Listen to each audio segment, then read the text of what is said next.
Hey guys, and welcome back. So, I wanted to do this a little bit differently and invite you to kind of watch as I create something and then you get to color with me. So I went ahead and drew up this little tiny cute page of some gemmy mushrooms for you guys. And it will be available on Patreon for free. It'll be public, like you can just go in there and find it and download it and print it. So I usually just sketch everything out and get the general idea of what I want, and then I go back in with my ink pen and I add details. I finish the lines, making sure that they're all what I want, and then I go in and just make everything final. This is a super simple page, so I just went ahead and gotta go scan this. Be right back.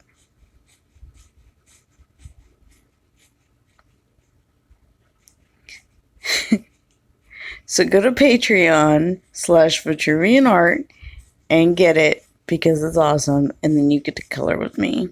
My colors are light flesh, green gold, burnt sienna, and caput mortem violet, I believe. And I'm just going to start with coloring the mushroom tops because I figured that would be just the best part to start with. I like to do a light coat and start light and then just kind of build shadows as I go. I don't know if that's how everybody colors, but that's how I like to color. And so I just kind of want to block in where I want the lightest part of the mushroom, kind of just where I'm wanting to put the light source, basically, like where's the light hitting it. So that's just what I'm doing here. I'm going to start over on the other one. I use very, very light hand. I color really quickly, especially when it's something this small, because I know that I won't last coloring something very big, unless it's gems, of course, and then I will pretty much do whatever. I don't color for fun a lot. I more color because it's a marketing tool or because it's gems and I'm obsessed with them. But generally, coloring pages, like, I don't really do. I'm moving on to green gold and kind of beginning to show the depth of the mushrooms, like the roundness of them, by going up and bringing that slightly darker color up and around the mushroom. And then kind of just the way you would do a gem, but you're doing something, a physical object.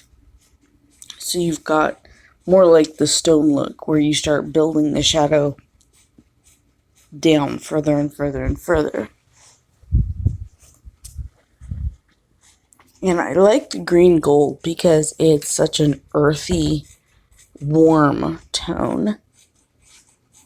And I honestly don't know why I chose light flesh to be the lightest color, but I did. And it worked out pretty good. So, the caput mortem violet, that is the darkest color, is actually kind of a warm tone too. And so I figured that the light flesh and the caput mortem violet would kind of work together pretty well. So it was random, and I don't use those colors very often, and so I just thought it would be an interesting mix and just kind of decided to go for it. And that's generally how I pick my colors.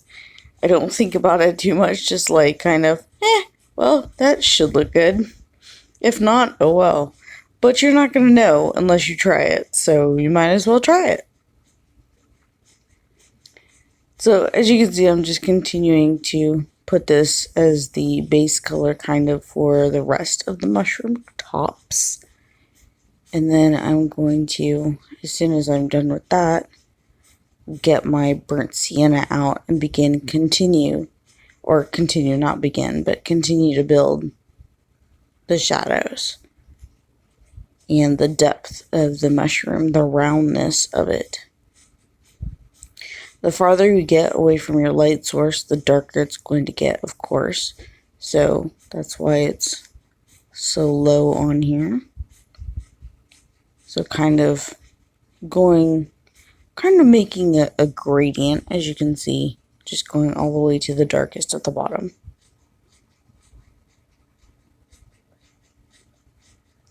I hope you're coloring with me, because if you're not, this is just kind of sad. Me just coloring all by myself.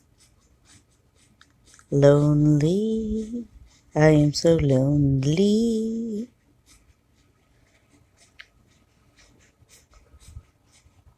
And of course, you don't have to use the same colors. I mean, just get any colors. They could be blue mushrooms, glowing blue mushrooms, with like glowing green gemmies in them. You never know. But the principle stays pretty much the same.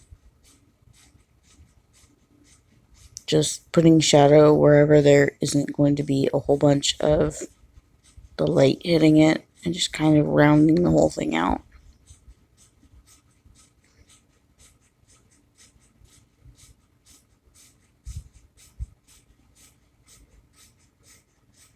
Burnt sienna is actually one of my favorite browns, and I use it a lot, especially when I do metals and stuff like that, as well as when I do like gold gems and stuff like that, because it's a very reddish brown, and so I'm a fan of it just because it's very rich feeling for a brown. It doesn't feel as mud brown as some of the others.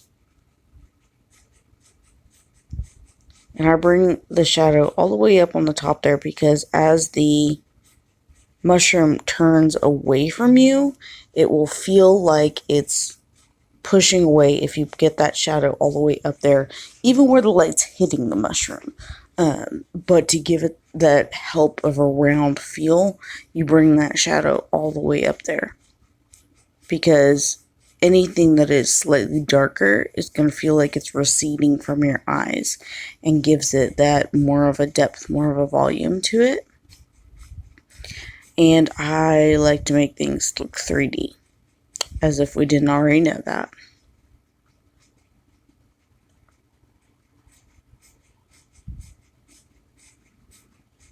I went a little bit dark there, but I was like, I hope nobody notices.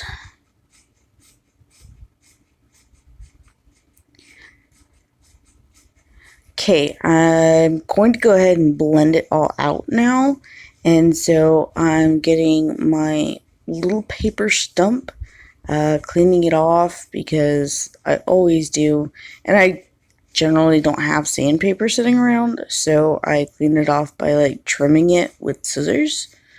And then just dipping it into my little tiny pot with a sponge in it that has odorless mineral spirits, and then just going on and starting in the lightest point and just going on around them, blending it out.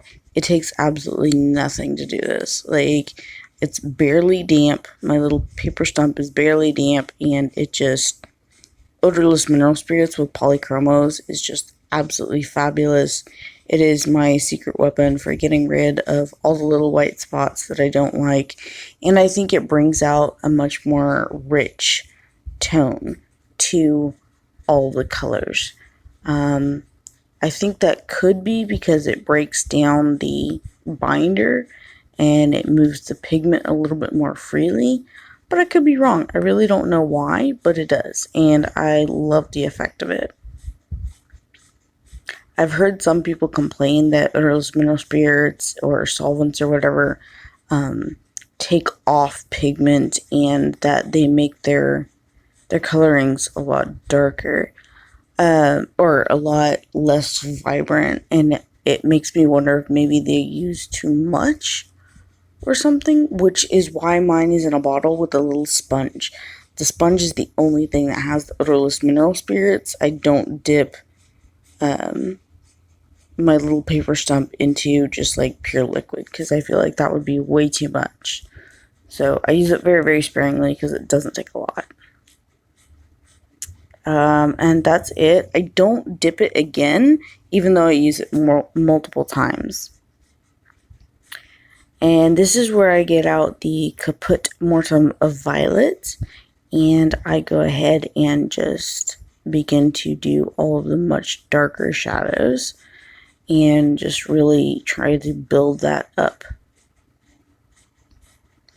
I love contrast in everything I do, which is one of the things that makes me like gems so much, is I love how the darker and the more contrast and the lighter and the more contrast you give to gems, the more real they look, the more 3D they look. And it's just, I love it. It's wonderful. So I'm a huge contrast person.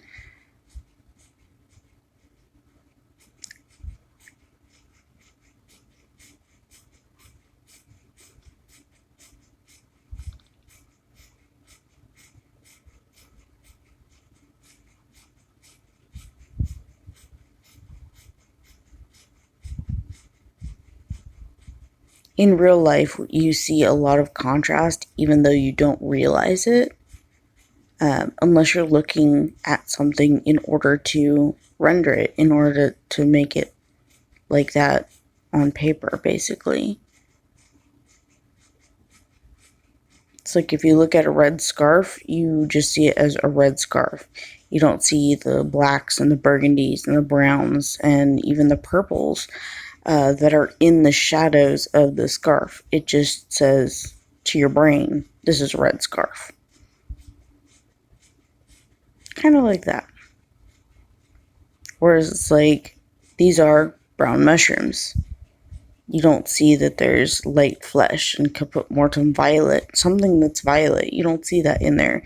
You don't see that super light pink. You don't see that. You see them as brown mushrooms, or gold mushrooms, if you want to say that.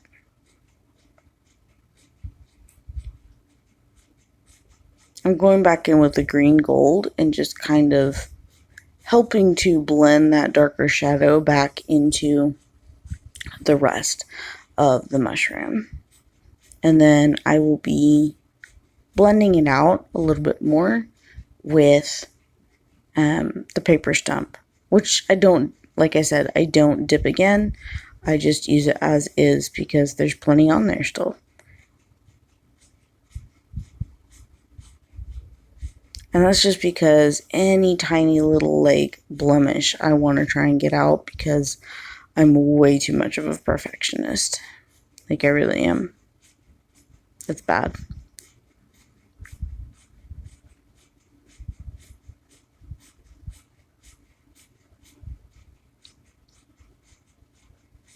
I go back in and I'm adding a little bit more shadow. Like I said, I love contrast.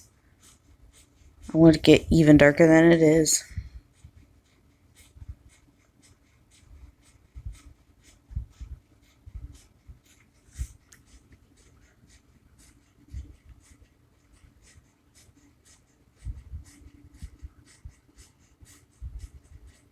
And you just rub it on there very lightly. It takes nothing.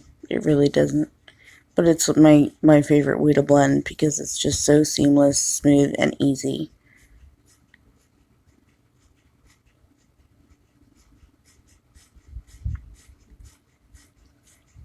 For the bottom of the mushrooms, I'm going to use the Caput Mortem Violet again and just do the underside of the caps with that.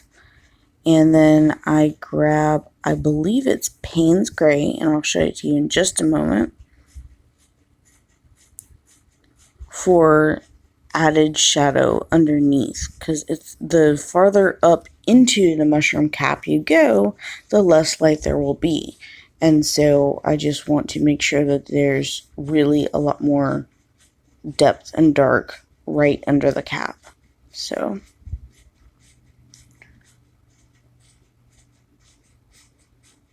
as you can see, I'm not exactly like a super smooth colorer. I just kind of slap that baby in there. It's the color I want. It's what I'm going for. Done.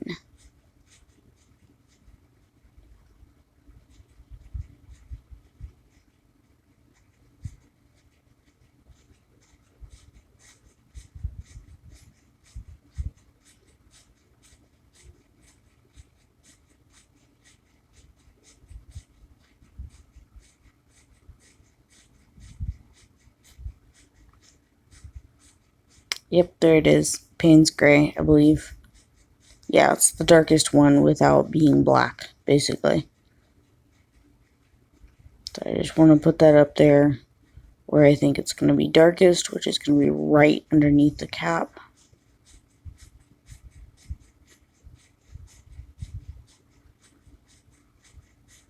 And just give it that extra shadow. Like I said, I love making stuff look much more 3D than it really is.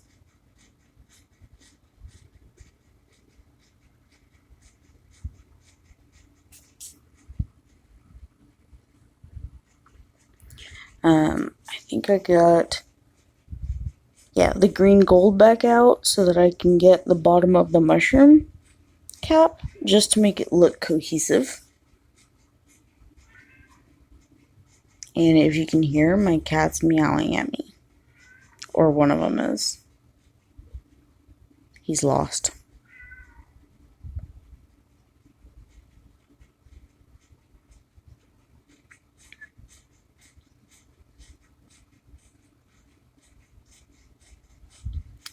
I grabbed, I believe, the burnt sienna, and I'm just going to do a super quick coloring job on the stems of the mushrooms.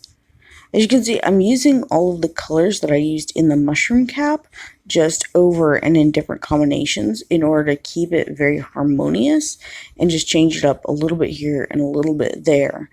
But I wanted to keep it all generally the same colors. So just gonna go right over, and do you see how smooth polychromos are? Like, that's why I love them. It's like coloring with butter sticks. It's awesome. I'm just grabbing my blender again and just going to go over it. Make sure that I have a great, smooth, even coat of brown. I didn't quite have enough pigment right at the bottom there, and so it doesn't quite look as smooth as I wanted. And then because there is pigment on your blending stick, I just used it to lightly go out and put some color into the background of the little hill that these mushrooms are on. And I'm grabbing the light flesh and just going to give it some contrast, a little bit of lights on there, kind of blend some. Not a lot, but you know, just to give it a little bit of variance of color so it's not just completely brown.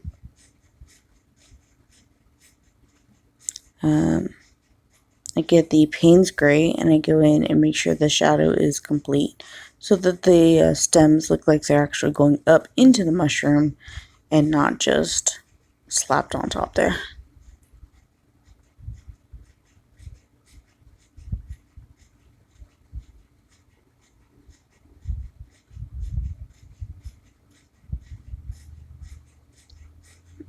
I'm using the brown sienna again, or burnt sienna. I'm just trying to give it a little bit of texture where I've put some lines. Make the brown a little bit darker, just that it has some texture, like I said. I like that. I think it looks pretty good. Now, on to the part that I've been waiting for so bad. I got light cobalt turquoise and bluish turquoise for the little tiny gems. And when you're doing little tiny gems, it's easy just to use a real light and a real dark of the same color family and just go in, block in the color, the light one on the bottom, and then basically you're just doing like a little, almost like a crescent on the top for the shadow part of the gem with your darker color. It's super easy, and for gems this small, it's super effective. So with the darker color, I'm going to sharpen it up first so that I can make sure to get a nice crisp edge on it. Then just doing like a little half moon in the top of it, or a crescent moon, just to get that shadow. And it is super effective for little tiny gems. It's the easiest way, because if you get too detailed with tiny gems, they end up getting muddy or you don't get the like right effect for it. And so I found that this is the easiest way to get that just for tiny gems. It's just two colors, a dark and a light, blend them together, and you're good to go.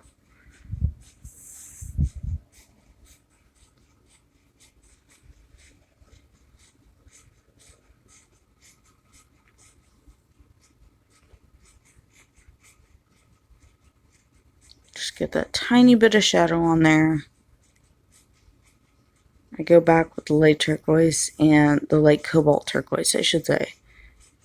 Blend it out a little bit more, make it a little bit more punch you in your face color. And that's all. For the other gems, I wanted them to be like a purple magenta type color. So I got out light magenta, middle purple pink, and I believe the last one is mauve, which is a very dark purple, and I really like it. So again, starting with my base color, which is the lightest one, light magenta, I'm just going to run over and do all of the base of the gems. And then again, I just start building my shadow from there.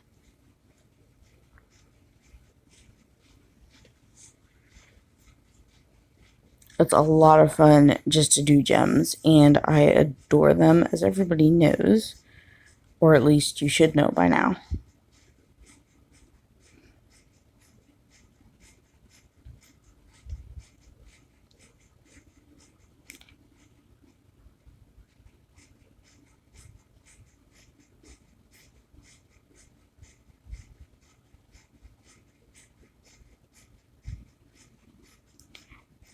Then I'm going to go get my light or middle purple pink and just start going around and begin putting in the shadow to it and the middle tone, because this is the mid-tone basically. I'm also going to go around at the bottom of the gems and make sure that they have some at the bottom of it as well, to make sure, there we are right there. See how I get that little bottom part? You want to make sure that there is depth all around the edges of your gems, even the bottom edge, because it gives it just that little bit of detail that makes you think that this gem is deeper than just on the surface. And it's not just a gradient itself, it's rounded and it's a physical object. That's what we want. Or at least that's what we want to trick your mind to think. So I just go in, leaving the lightest part open, and so that the light magenta shows through. And just going around on every single one, make sure that the edges get that little bit of depth to them, and then just shading in on the rest, the beginning of the shadow.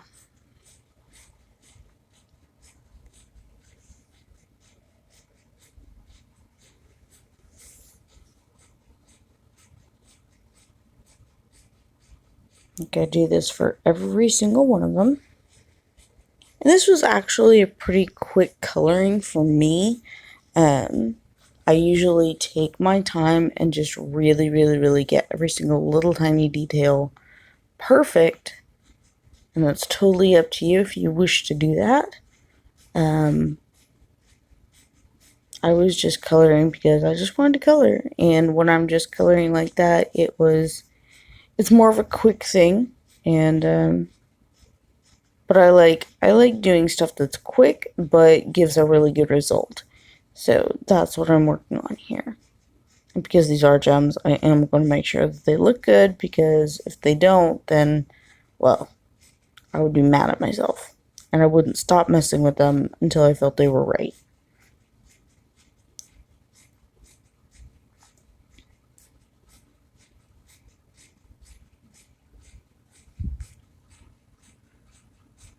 That is the base of the shadow, and now I'm going to go in and start just putting in the depth of the gem with the mauve, which is just a really dark purple. I feel it's the darkest true purple in the polychromos, and for that reason I use it quite a bit. because I really love the color purple. It's not my favorite color, but it's really close. My favorite's blue. And I'm basically just using this as the shadow color of it all, to get it all to go together and to give the gems the depth.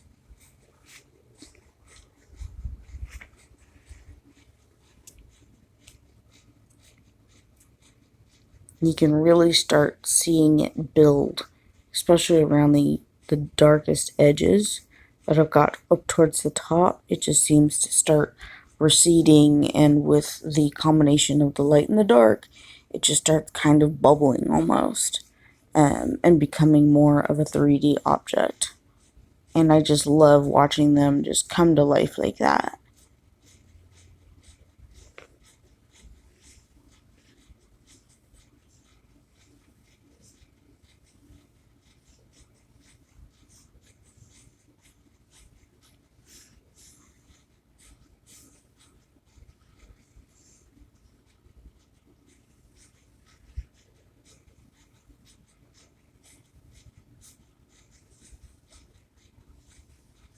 I use really light layers for everything I do because I like to build up the vibrancy of the pencils that way as well.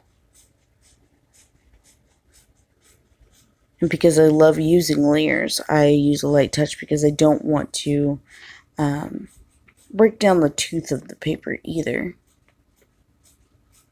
Oh, that's something I forgot to mention is I'm coloring on cardstock. I draw and color on cardstock, just because it's like my favorite. It is got a pretty smooth feel to it, but that's what I honestly like, so that's just what I go for.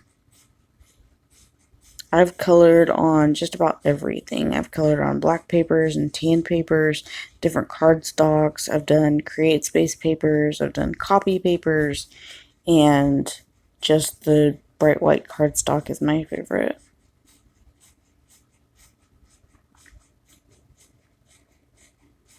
I've got the base of the shadow basically done, and so I'm going to go in and kind of deepen where I want to deepen, and then I'm going to start building up the vibrancy of each of the gems.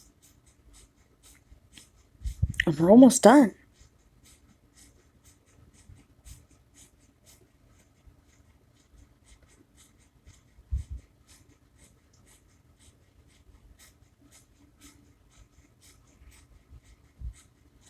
I'm going back to the middle purple pink and just using a little bit more pressure and just kind of blending everything together, making it really, really vibrant and just kind of giving it that more polished look.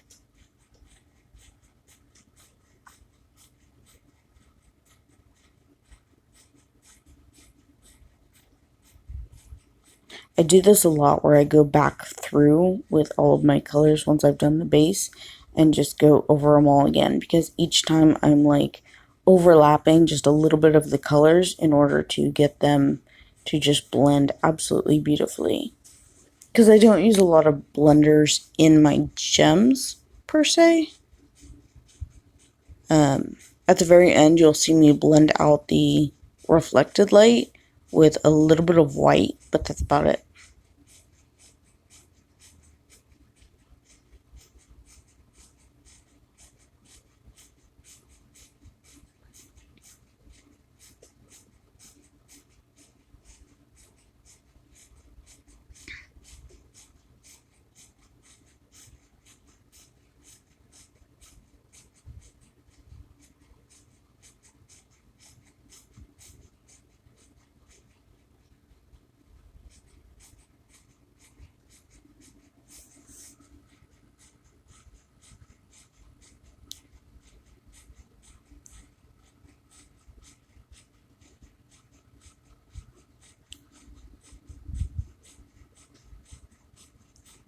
You can see there that the polychroma is actually dusting up a little bit because I am using more pressure than I normally do. And just a light breeze blows it away. So I huff and puff a little bit here.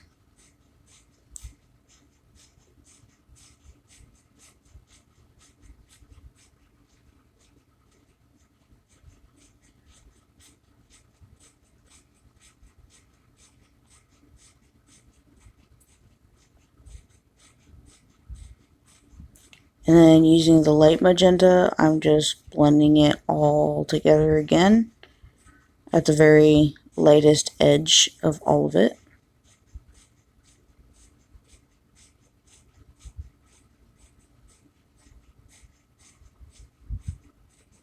Making sure that the purple pink and the mauve are all really well blended together. And I am using a little bit of pressure here, not a whole lot, but enough to make sure that they kind of just go together. And it looked a little bit grainy to me, some of the reflected lights, which is why I got out the white and just decided to go over real hard, real quick, and just kind of give that little bit of extra blend, extra white to the reflected lights because I didn't want them to be grainy at all.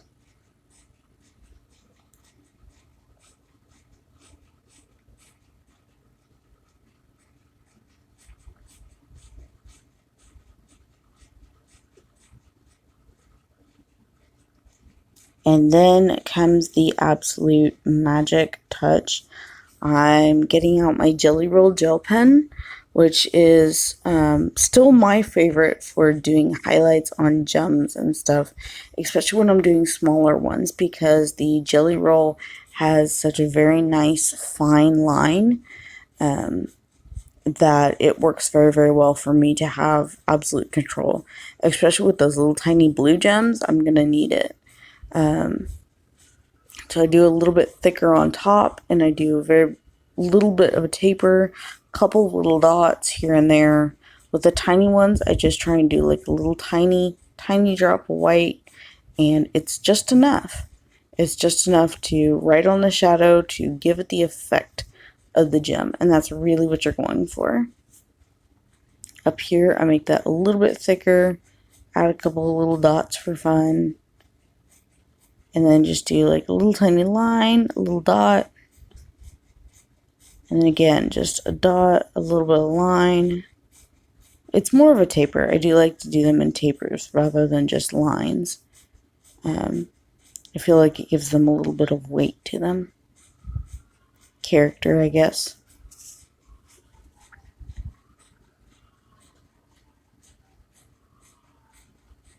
So this one is my base one, and so I do a little bit of a, not quite a circle, but it's more of like a almost square. It's like a rounded out square looking thing.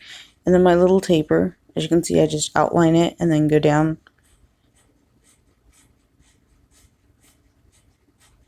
Just like that. And with this one, remembering that I'm just doing the taper, and then going down the other side with a little bit of a taper. And then I realized that I just didn't follow the curve of the gem the same way that I wanted to, because the gem was more straight. So I just easily grab one of my sharpened pencils and clean it off a little bit, make it a little bit more cohesive. Do the other little tiny gem, and that's it. So I hope you have enjoyed coloring with me and doing some little gemmy shrooms. And I hope you guys follow and like and subscribe and go do some awesome gems of your own. I will see you guys next time.